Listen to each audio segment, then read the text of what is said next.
Hello दोस्तों, कैसे हैं आप लोग। आशा करते हैं कि अच्छा होंगे।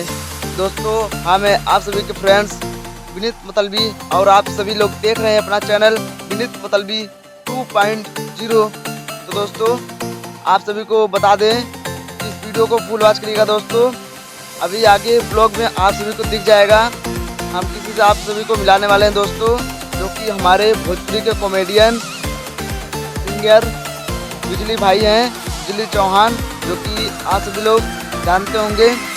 तो हम बिजली भाई से मिले हैं, जो कि हमारे रिश्ते में पड़ते हैं और हमारे भांजे लगते हैं रिश्ते में दोस्तों। तो आप सभी को मिलाने वाले हैं। शादी में गए थे अपने दीदी घर, वहीं पे बिजली भाई ने मिले हैं और हम भी बिजली भाई से मिले, बहुत अच्छा लगा दोस्तों। आप सभी को भी मिलाने वाले हैं। तो दोस्तों, इस वीडियो को फुल वॉच करिएगा और अपने भाई को आशीर्वाद प्यार दुलार ऐसे ही बनाए रखिए। और चलिए आगे मिलाते हैं फिर बिजली भाई से। आप सभी लोग उनका गाना, उनका काफ़ी वो वायरल है।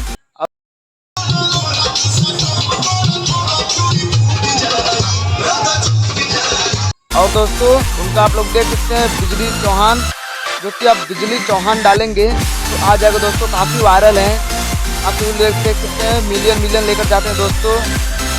तो चलिए दोस्तों, देर ना करते हुए वीडियो से स्टार्ट करते हैं। Come on let's go.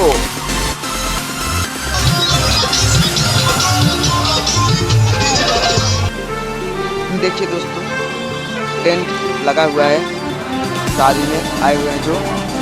अभी दोस्तों ऑर्केस्ट्रा आएगा और आप लोग को वीडियो देखने को मिलेगा दोस्तों, डांस ऑर्केस्ट्रा वीडियो दोस्तों। तो भाई लोग अपने भाई की वीडियो में बने रहिए और भाई को सपोर्ट करते रहिए, प्यार और आशीर्वाद करते रहिए, ज़्यादा से ज़्यादा शेयर करेंगे।